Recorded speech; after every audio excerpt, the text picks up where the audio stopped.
Wendy is like super interesting and unique, and like the way I was thinking about it is like, what is a software company in Boston, a metal mining company in Denver, and a massive trucking company out of, I think, headquartered in Connecticut have in common? It's like really hard to imagine, but it's Wendy. So, um, our very own 1993 Flinn Scholar has been chief legal counsel across lots of different industries and really big firms. I'm super excited to dig into her professional journey, but her personal journey is super interesting as well, and I think applicable to all of us, whether we're about to be a Flinn Scholar, we've or if you're in university right now, or if you're in your professional journey. There's lots of nuggets that Wendy has to share that'll help us all. Um, Love to start off with Wendy. If you just want to give us like a big picture overview as your background as a lawyer, so that our listeners have the context of your professional career, and then we can dig into details after you give us the highlights. Yeah, thank you. This is so great. Thank you so much. So I went to Deer Valley High School, which is in Northwest Phoenix near Glendale. I'm the oldest of 6 kids, and my career aspirations were kind of fuzzy, but I knew I wanted to do English literature. So I knew right away that was the path I wanted to be on, and so I figured I would go into academia, be a English professor with the tweed coat, leather sleeves, like that whole thing. That's what I imagined. But when I got to college, at the University of Arizona, some of my favorite professors told me that they didn't think it was maybe the best path, that it wasn't the big wide career that I was expecting with lots of opportunity, and they sort of steered me elsewhere. And so I decided midway through college to go to law school, and it was very fuzzy, what am I going to do with law school? But I'd always dreamed about going to the East Coast. And so I ended up going to law school on the East Coast in New York, and I fell in love with New York. And while partway through law school, I'd gone there thinking maybe I'll, do some kind of like saving the world law, some kind of helping people law. But I found out about corporate law, and I ended up cutting to the chase. I ended up working at a couple of law firms in New York, and then I worked at a mining company in Denver, and then a telecom company, and then a software company. The software company was called Nuance. They were pioneers in voice recognition software. They were the original Siri, which was licensed by Apple to become Siri. And the company was recently acquired by Microsoft, and as I think now uh, uh, swallowed up into ChatGPT. And now I'm at a trucking company called XPO. And so if you've ordered a big couch or something, you might have seen an XPO truck come by to your house. That's us. And this year is my 25-year anniversary of graduating from law school. And so yeah, so it's been a while. So yeah, so So that's in a nutshell. That's perfect. where I am now. So I think like one thing that we talked about before is like when you're in school and a professor tells you you should do this, you should do that, and you think about your next career. Like for me, I had no idea what an investment banker did. I didn't even know. I knew a few names of investment banks. It wasn't until I got there that I actually understood the kind of roles that were available. When I think of how I viewed lawyers, yeah, when I was younger, I thought of the courtroom lawyer and, arguing in front of a jury and all that kind of thing. Can you tell us a little bit like what does a corporate lawyer do? And, how is that different from what we think of? Do you like go ever into a courtroom? Do you? Yeah. Yeah. Let me talk to you about that. So I'm, I guess I'm not embarrassed to say, but I'll admit that when I went to law school, I didn't really know sort of what kinds of lawyers there were out there. I just thought I'm an English major and I'm not sure where to go next.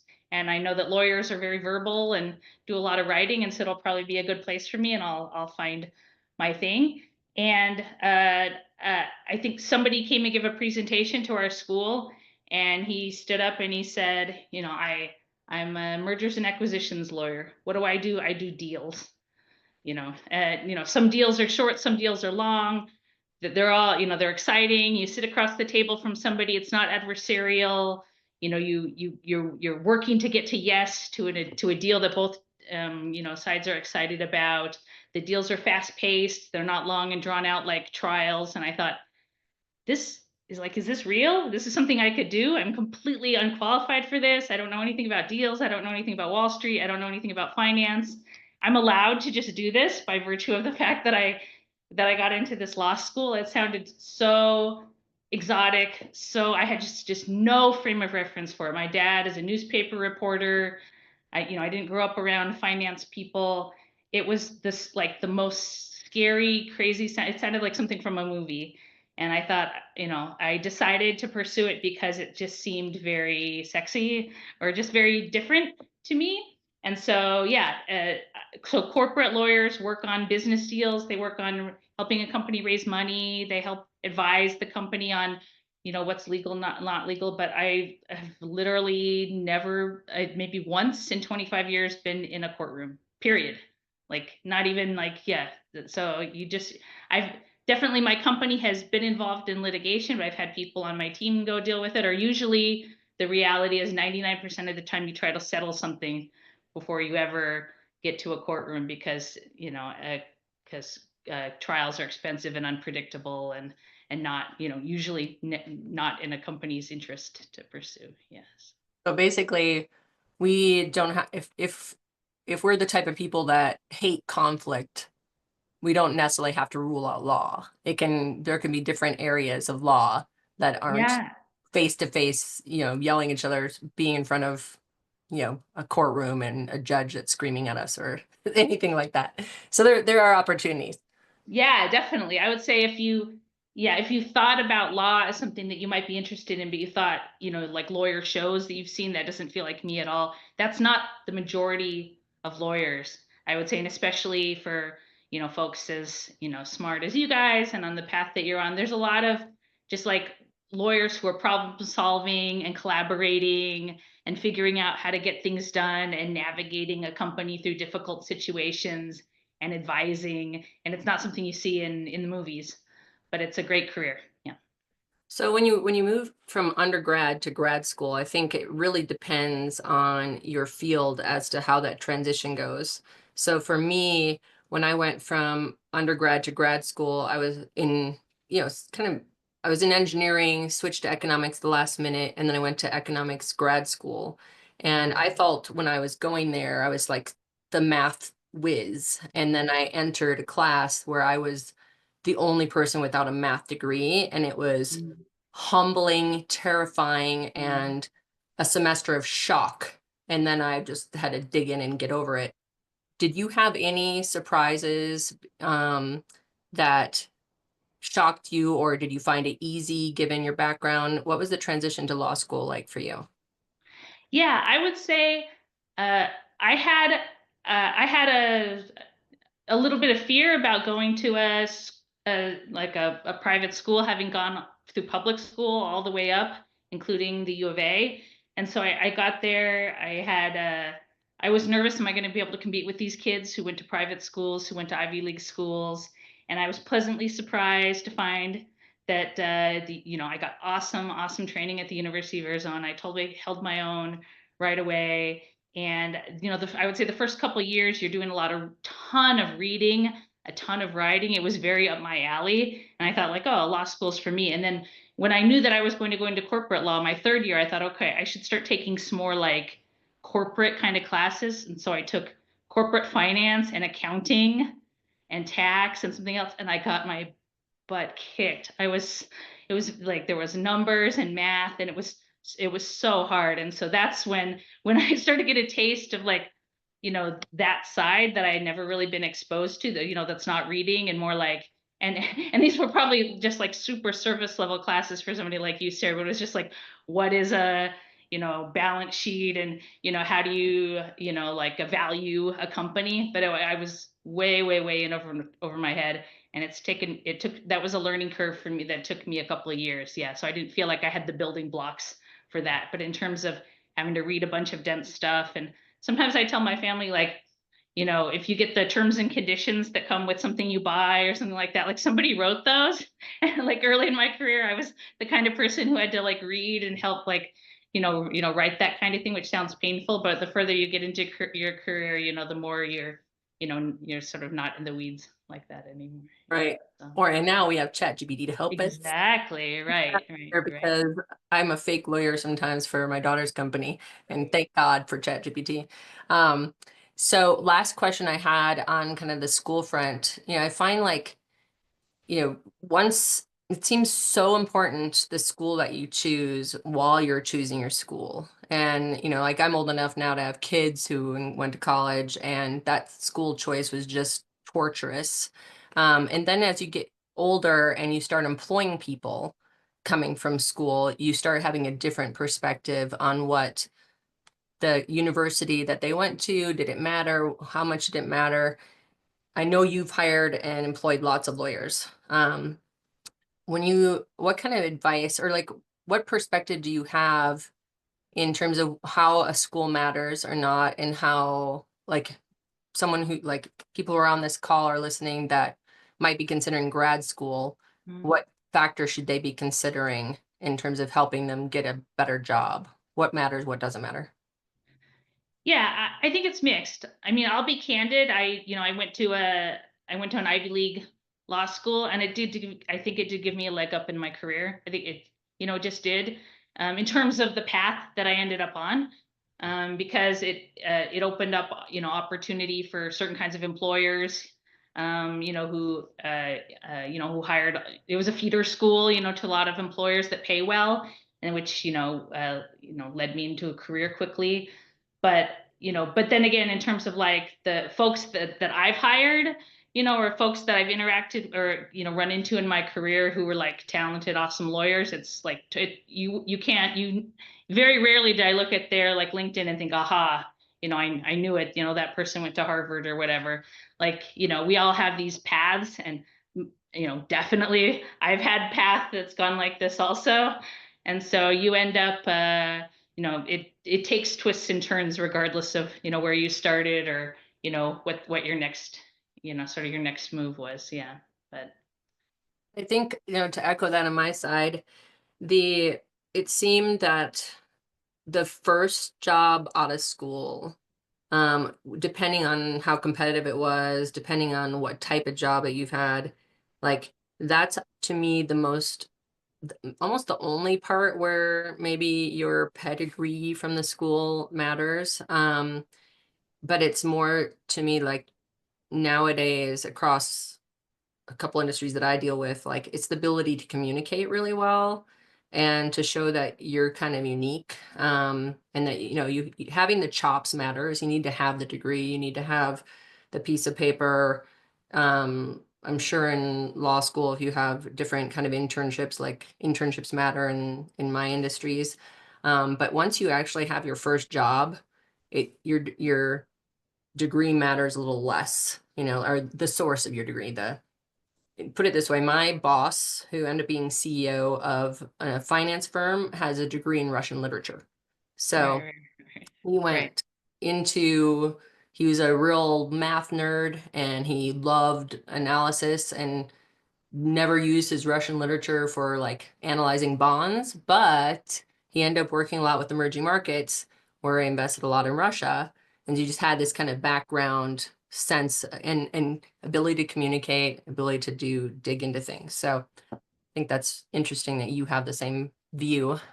I feel really privileged that in college, due to the Flinn and, and where my career ended up, going, I got to really study what I wanted to study. It feels like a dream, honestly, that for 4 years I took just the classes that sounded interesting, and, and I didn't have to work.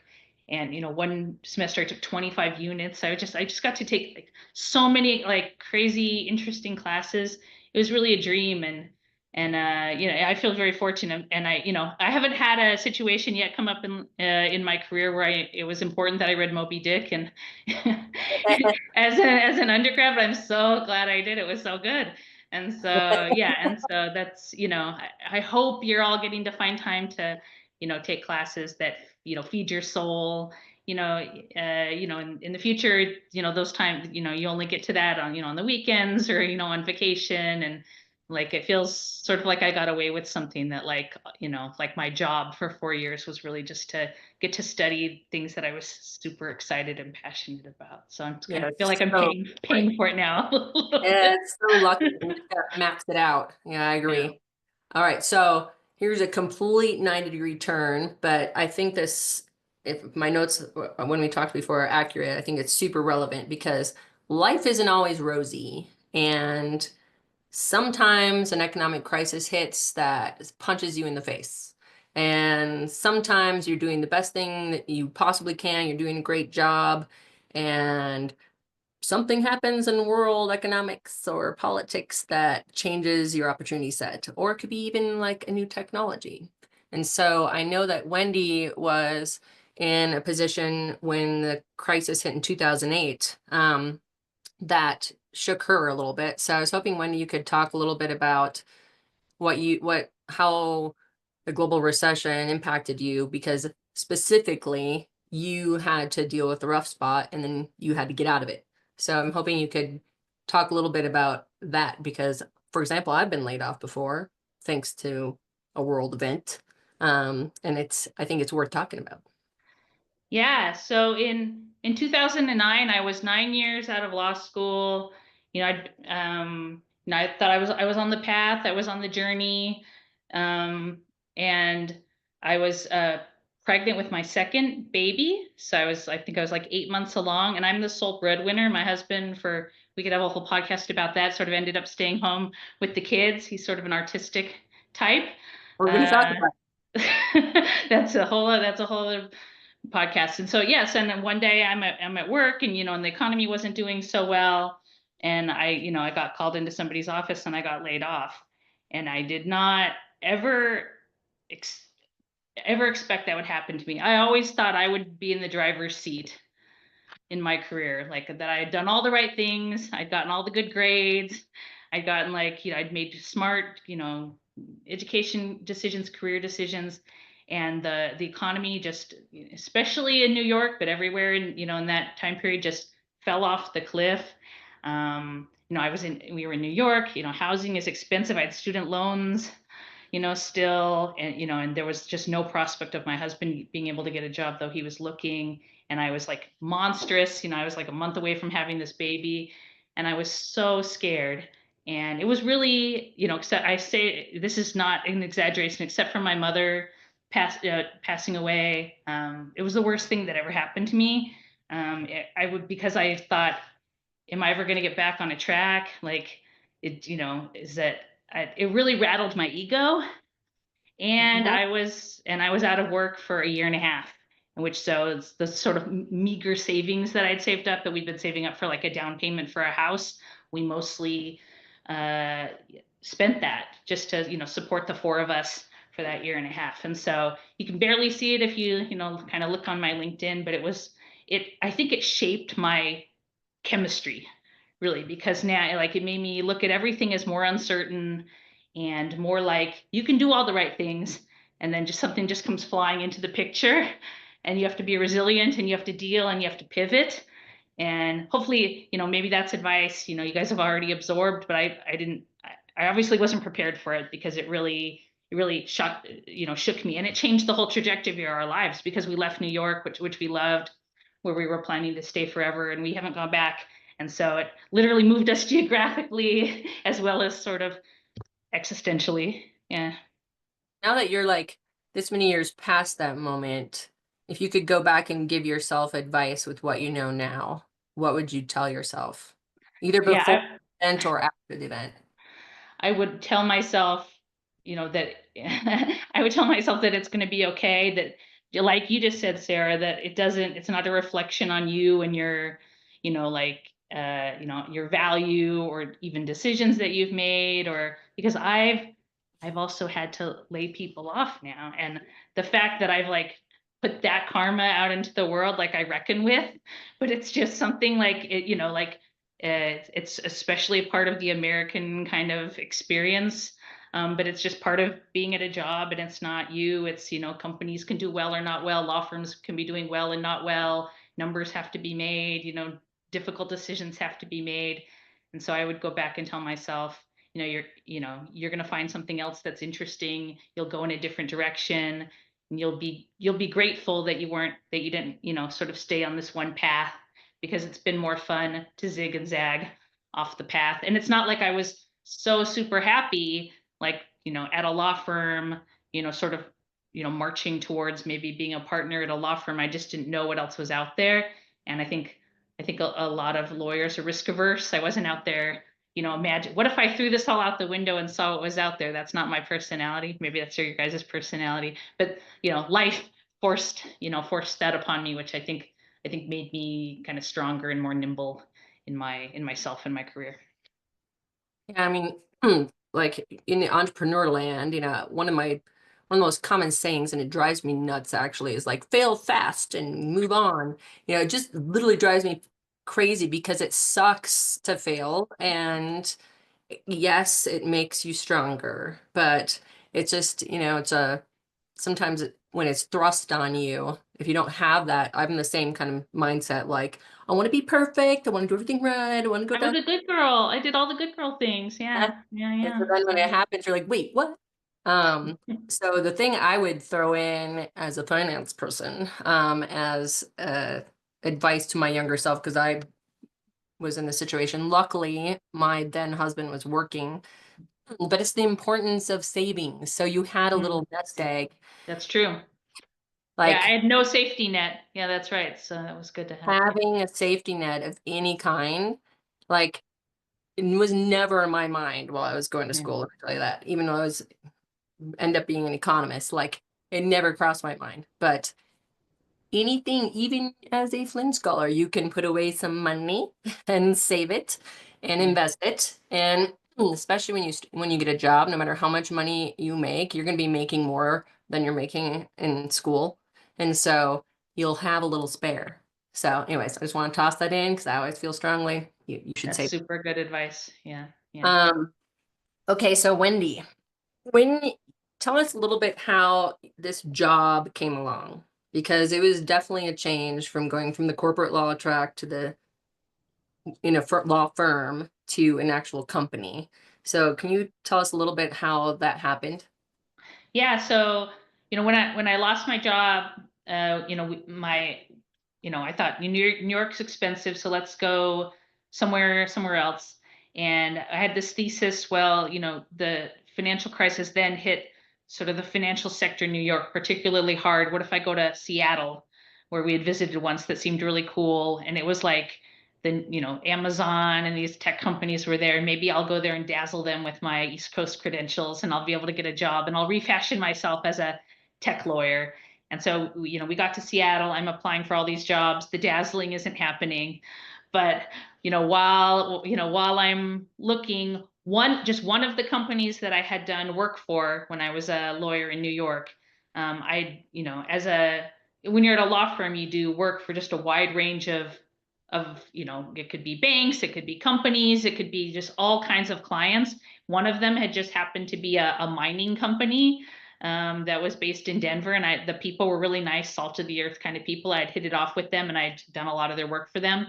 And they reached out and said that they were sort of getting rid of their older general counsel who'd gotten kind of, I think, soft and lazy. And they said, we remember that we're so good at getting the work done for us. Have you ever thought about maybe coming in house? And it was like a dream come true. I'd never been to Denver in my whole life. I hadn't been in house, but it was an amazing opportunity. And all the other people on the executive team were like 60 years old. I was 35. So it was really fish out of the water in like every possible way, geographically and everything. But I thought, like, this is a really cool opportunity. I'm going to take it. So we moved to Denver, and I was at that company 5.5 years, just doing all their legal work for them. I learned a billion trillion things, and it was just such a blast. And really, I thought like I'm a mining company lawyer, and this could be the rest of my career. And I didn't even know what that was. I learned so much about mining. If you guys want to talk about mining, we had open pit molybdenum mines. I got to go visit them. We built a copper and gold mine in British Columbia. I got to go negotiate with First Nations tribes in Canada about giving them rights, to yeah, like I did like so many weird random things, and it was so awesome. And so I felt so grateful that I wasn't, sort of in my desk, like in New York anymore. I was getting to fly around and visit mines and do something really unique. And so it ended up being a blessing. And it's a pitch, I would say, to, to think about, going with a company rather than staying at, like a big firm or a big bank or something, because then you really are on the ground with people making things, doing things, creating things, useful things. We all need metal, we all need things delivered to us on a truck. Like it's very tangible and real, and your family understands what you're doing, for the most part. And so it's very gratifying. I think like when you told me that, a couple things just leapt out at me. One is that I think every single person, regardless of their age or demographic, needs to know that be nice and work hard around everybody that you are with, whatever job, because you never know where that person could lead you and when you might need them. I'm like a living testimony to this myself. And Wendy just, I mean, just that little time in her life working with that company, she stood out. And when the opportunity arose and she happened to need it, it was like bang, and then it meant everything. I literally got a job that started me on a whole new finance path because I was nice on the commuter train between New York and Connecticut. And like that train was, we all rode the same train at the same time every day. And it was always jammed. And it was always, no offense to the yuppie guys, but they would always sit in the same place with their newspapers open and never make room for anybody on a crowded train. And this little old lady came, I gave her the seat. Her son-in-law ended up giving me my first investment banking, or my first hedge fund job a year later. So Wendy and That I, is so crazy. And you and I didn't talk about this, but actually, when I was doing work for that company and I was in New York and they were Denver, I would always call, and the same woman answered the phone all the time. I think her name was Kathy, and she'd always connect me to, and we'd make small talk when I was in, and she was one of the first people I told that I was pregnant, because she was just like such this like, nice person. And then when I got the job and I arrived there and I'm in the office, and I say hi, and she goes, "Oh, it's so great to see you." She goes, "I told him he should call you." And so she's the one. She's the one yeah, who put the idea in the CEO's head. I was like stunned, like that changed my whole life. The fact that like the it's secretary at the so at the company was just like a nice person. It's not what I was trying to do. It's just trying to have a human connection with another person in this crazy business world. Yeah. that is So literally it. And I promise everybody who happens to listen to this, that is like the key to success in life. I really think that's the top key. The other thing I wanted to point out is that you just gave us a prime example on like lawyer. That means so many different things. And so it's not like we talked about in the beginning, it's not just the jury, whatever, but like you could thrive in a law firm depending on your personality and say, okay, I want to work with like 30 different companies and I want to like learn different things. But you could also be making widgets. You could be negotiating, starting a new mine. You could be dealing with selling a company to Apple. I mean, the whole variety is there. It's super exciting. Which I did want to talk about that in a little bit more, but just a little bit on the metals and mining. Like you mentioned a few things, but like, what do you think was the most fun thing that you worked on in the metals and mining? yeah, I mentioned it there briefly, but Um, we had mines in Canada, and there are First Nations groups, which, sort of like Native American tribes, we would call them in the US, who who are who mining rights and, mining projects are built in and around their sort of traditional lands. And, we had when I was first hired, we didn't have a great relationship with the neighboring communities, because they weren't happy that we were there, digging into the ground, and they didn't feel like they were benefiting from that. And we had a new CEO come on, and he said, this isn't the way I want to do business. I want the communities around us to be excited that we're there and to benefit from what we're doing. And he said, Wendy, I know this isn't legal per se, but you seem like sort of like a, smart person. Can you just go up there and negotiate an agreement, some kind of agreement with the folks up there? I didn't know where to start, but I spent a year going every 2 weeks up to Wow. British Columbia I got to sort of, visit these different groups and, form connections with them. And we entered into what's called an impact benefits agreement, an IBA, where, after many months of negotiation, we agreed to share mineral profits with this neighboring group and to create jobs and to do environmental testing and other things that they wanted, and to have like a cooperative relationship with them, which I feel really proud of. Yeah, I mean, that's like such a cool opportunity that I feel grateful that I got to have that. Yeah, and it was very, nothing in your life prepares you for that except just like being a human and figuring it out. Yeah. So I'm wondering real quick, like, because you've talked and you've been in multiple firms, and one of the pieces of advice that I got when I was trying to figure out switching a job is that there needed to be some pushes and there need to be some pulls. So push from your old job, pull from the new job. Um, how do you view switching firms, from one firm to the other is in the same position, chief legal counsel or whatever your role is? And how do you actually find those jobs? So like, is there a marketplace? What's your typical technique for if you want to change jobs in your kind of level? How does that come about?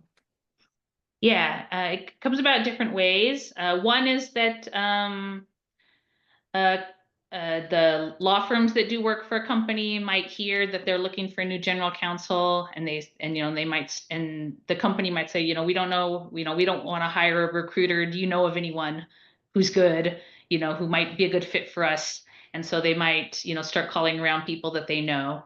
And so my second job after the mining company that I got is because just like a law firm that I had done some work with called and said, it was never posted. It was never on the internet. They just called and said, hey, they're looking for a new general counsel. Would you be interested? And so it was just knowing them.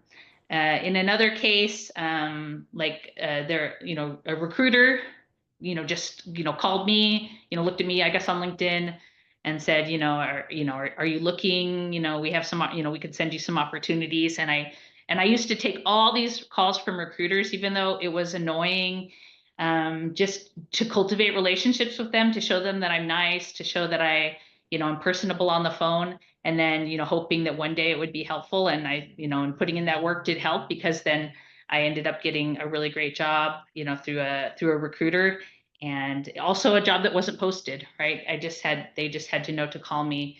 And then the one that I have now, a friend heard about it.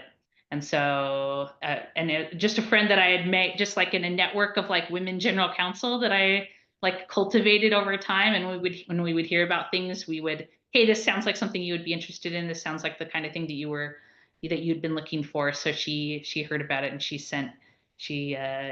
gave me a tip off that the job was opening up. And so, word of mouthy kind of things, this and that. I also want to say, not quite what you asked, but the second job that the mining company started to do very badly, and it was and so I jumped to another company, a telecom company, and I was super excited, a totally new industry. And like 3 months in, I realized that it was going to be not a good culture fit. The CEO was not a nice person, and the culture, and I didn't feel good about the way we were treating people and how he was treating people. And I realized it wasn't going to be a long-term fit, and I was going to have to look for a job. And so I did a lot of interviewing for the next couple of years, which was really painful and demoralizing, but it taught me a lot about, having to look for a new job and interviewing and all of that. So yeah, that can happen also. Not every job is, not every Perfect. job is, is a good culture fit. Culture is the most important thing. Number one, before pay, before even like the work you're going to be doing. I think like culture, can you, exhale, in the, in the environment that you're in at that company. I think it's number one I've learned through painful experience. And I think and I drill this into my partner and my children and everyone who will listen to me, which is go out and constantly meet people. Even if you're an introvert, make yourself do it. And I have 100 times stood outside an event where I'm have to go for whatever reason and talk myself into like, yeah, you don't know anybody, but suck it up. We'll walk in there and get it over with. And I'm telling you, so many people's jobs come from that alone. So, say yes all the time. And, if someone says, oh, there's a such and such network meeting, oh, I don't care how tired you are, go anyways and meet people. And there's always one person. I always find there's one person in each of these places that you'll connect with. So focus on that one and not the whatever 50 that were annoying or you didn't get along with, because it will pay off. Um, Yeah, I'm a huge believer in that, especially at the company where I wasn't happy for my own mental sanity. I went to just tons of networking events outside of work just to remind myself that or even at the job, like I bought this book, like the book's not that interesting, but it was called Never Eat Alone. And I yeah, made that my philosophy for like the next 2.5 years. Like every day, like I gained weight, I spent tons of money, but I took all different people in the company, we were in person, all different people out for lunch. People love free lunch. And so if I would just say to somebody, hey, we want to go get tacos with me, or hey, are you busy? I'll treat you to a poke bowl. Like I met like hundreds of people at that company and they're just like, she's good for free lunch. And I learned so much about what, different people's jobs. I met really cool people. And I can't say, and then that next person changed my life, but it just changed, it made my life more rich at a place where I was, struggling with certain things to have human connection, and yeah, all the time. Yeah. And then there's also, been, network benefits also, but it's not just about that. It can also exactly. just about like, we're doing these jobs for money, but it's really all in the end is about, human connection. Yeah. So take advantage of the opportunities where they present themselves. Can you see those? Have you ever felt that your natural personality traits or philosophy didn't align with your field of work or role? If so, how have you leveraged your own traits to stay true to yourself and remain successful? Yeah, that's definitely been the case. I think that um, there's definitely, company cultures that aren't for me. And I learned that the hard way. And maybe some other people would love those cultures, hard driving cultures, or like where a founder is maybe not a nice person, but they've got this singular vision and they're, bending reality to their will. And, people are excited there to be a part of it. They can do it without me because I like to be at a place where, and I know that a company can be a success where the leaders are also fundamentally good, where we're treating people with respect. Unfortunately, I also know you can have an incredibly successful company where everyone's an asshole. I wish that that wasn't the case. I wish the universe would punish them somehow. There can be both. And I know for me, life's short. I want to be at the place where we're, treating people well. I've seen that can be a success. And so that's a better fit for me. And I ask the right questions now to make sure that I'm ending up at a place like that. And then, yay, yeah, Deer Valley. Yeah, I don't think I had met any of their Flints from that area. So, thank you. And have I utilized the Flynn network throughout my career? I I don't think that I have, and I feel sad about that. And I think part of it is to date myself, it was kind of pre-internet. When Matt is from my year, when Matt and I left school, it was harder to stay in touch with people. But I would say, starting with law school, I did a better job of, seeing where people have ended up and just reaching out to them once in a while and saying like, cool new job, do you want to get coffee sometime? If I saw that they were in New York, or I make a point if I have a business trip to like a weird city I don't usually go to, I look, who do I know there? And, try to get coffee with somebody, even if it's somebody who hasn't seen me for 10 years, they might just say, oh, I'm busy, but it's so fun how many times people say like, that would be amazing. I haven't seen you in so long. Like, I would love to hear what you're doing. And it feels great. And so, yeah. And so, but There are a lot of ways to tap into the Flynn Network, and Anne can tell us all about it. And you'll be able to see on newsletters and yes, even yeah. websites, and it's literally up to you to do it though. So the people are there, the contact information is there. As an old school, one of the OG Flynn scholars, I've had different people, new scholars, people who've graduated recently, someone who's interested in finance, it was up to them to find that I existed. And I had a few people stop in New York and say, hey, can I come to your office and ask you about your job? Is there anybody that you know in the such and such, Charles Schwab, that you could connect me with because I'm looking for a job? It's literally up to you to make the most of it. But there are a lot of Flynn scholars. So with a Yeah, lot of, I love it when people reach out to me. Yeah, I'm very, very, very, very open to that. Yeah. okay, you have a favorite Flynn memory or connection, says Gayatri. I mean, I lived in Yuma Hall at the University of Arizona as the honor storm. I had the best time.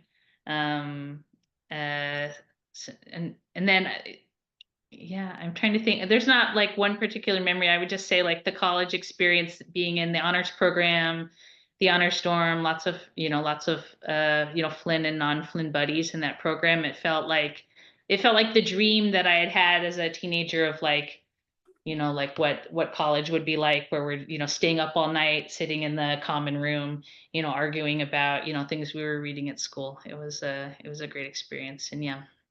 Yeah, and the Flynn, I got to go on trips. I had never been out of the country until I got the Flynn. I had to get a passport to take my first Flynn trip.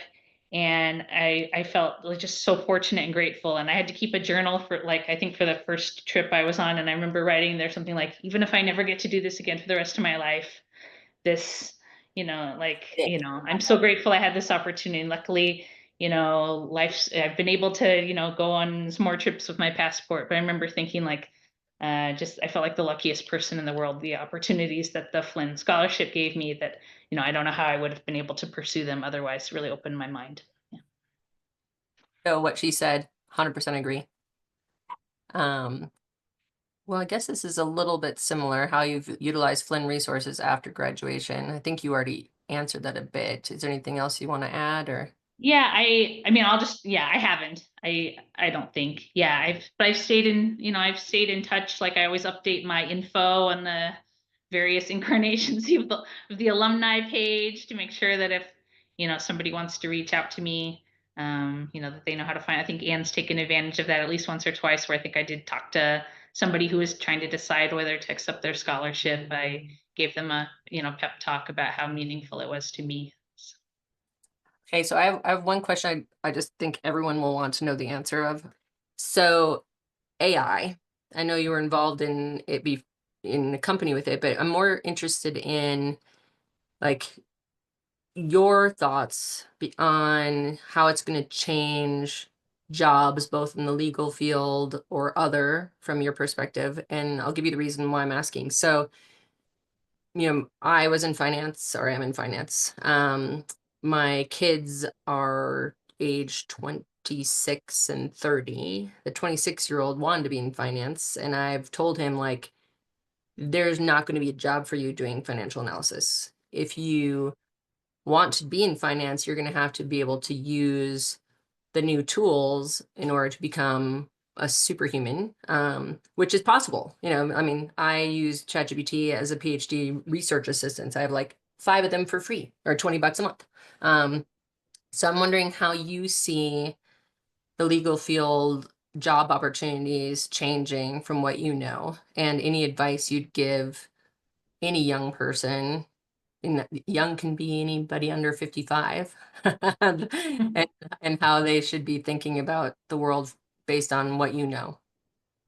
Yeah, I think that AI in the legal field is going to be a tool that will help eliminate a lot of grunt work. at the lower levels, or that younger attorneys had to do.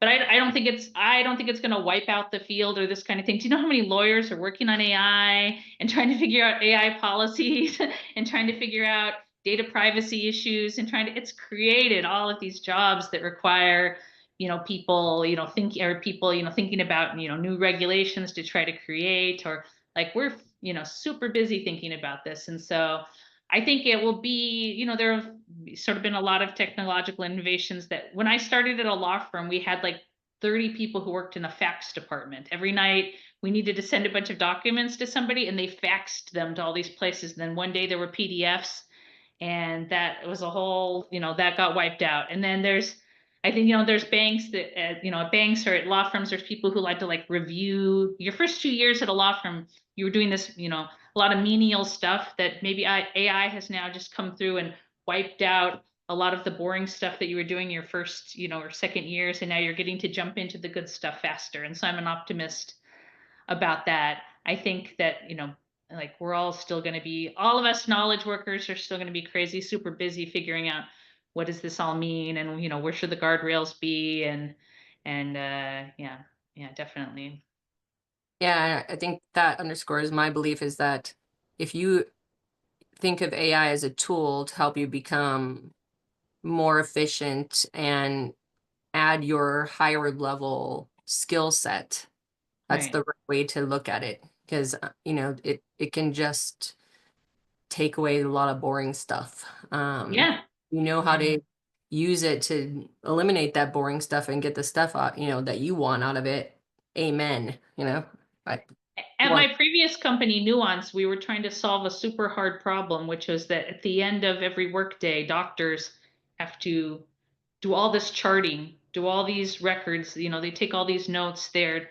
Like they go home, they eat their dinner, and then they have to sit and like complete all of these records. And we had been working for years on, we had this prototype that we were working on where you and I are having a conversation right now, Sarah, and there's a robot that's listening and that can figure out how to pull from the conversation that we're having, how to populate the note, that it knows what's supposed to go in each field. And it sounded like science fiction to the doctors that we were talking about. And that was 4 years ago. And now, the technology that we had combined with, Chat GPT that Microsoft had, like it's out there. And so like that's a dream. Like that's fabulous. Like can you totally. imagine like yeah, that like hopefully 2 or 3 years from now, doctors, it won't even make sense to them that they were starting with like a blank piece of paper. They were writing, I saw Sarah, she told me she had, a swollen knee, that it's just like it'll just be populated. They can like change one word. Like this is like, yeah, it's like AI magic. And so I'm, having seen that, I feel, optimistic about it, that it will, like people won't believe some of the things we were spending our time on, like people, super smart people who had a lot to offer the world were just like doing Stuck doing in homework. Yeah, Yeah. yeah, yeah. My mom was a nurse and she'd come home after 12-hour shifts with a stack that big and have to Yeah. go all those charts. And now they Yeah. don't. Yeah, it's pretty cool. Yeah, people won't believe it. And so I think that's the awesome part of the future, that we're not quite there yet, but it's happening. Yeah. So Looks like Matt threw a doozy of a question in here for you. The other day, David Brooks quoted Jim Mattis, who wrote, quote, "If you haven't read hundreds of books, you are functionally illiterate, and you will be incompetent because your personal experiences alone aren't broad enough to sustain you. Tell us why you wholeheartedly agree." I guess you're assuming she agrees, but I think Matt thinks there's a kindred soul here in terms of, the value of a humanities degree. I think in a world that isn't valuing it as much anymore as maybe when we were going to school. Yeah. I I mean, I'm a, lover of literature and a lover of books, and so I would love to say that I wholeheartedly agree, but you know, Matt, like my kids are awesome, empathetic, wonderful kids. They don't read a lot of books, and it makes me feel sad, but I don't want to think that they're emotionally stunted. like like lost souls. I think that they're finding, they're finding their humanity in other ways through other kinds of media and other kinds of connection with the world, and I'm hoping someday they find their way to books and the many thousands of books that I have available to them here if they would like to borrow or steal some of them. But yeah, I go back and forth on thinking like, a humanities degree is needed, that we're the most fully formed humans out here. those of us walking around who studied English and history and creative writing, but I don't know. It's I can't say it's fully been my experience of all the cool people I've interacted with. I think from someone who's hired a lot of people and sadly had to lay off people and just dealt with lots of people in my life, it's the critical thinking aspect of it. So what I've heard very often coming from the finance field, for example, when people are interviewing tons and tons of students, is that they feel there's a wide variety of people or dispersion of the ability to think critically. And so I believe that Flinn Scholars already were selected because they're critical thinkers, whether it's science, math, humanities, engineering, medical, whatever.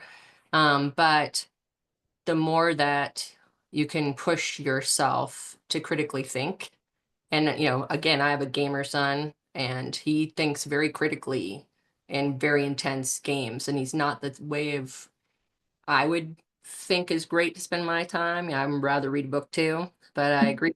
Wendy, I think he's very smart, but he develops critical thinking in total different ways. So yeah, we'll still promote books, but we have to realize that other things work too.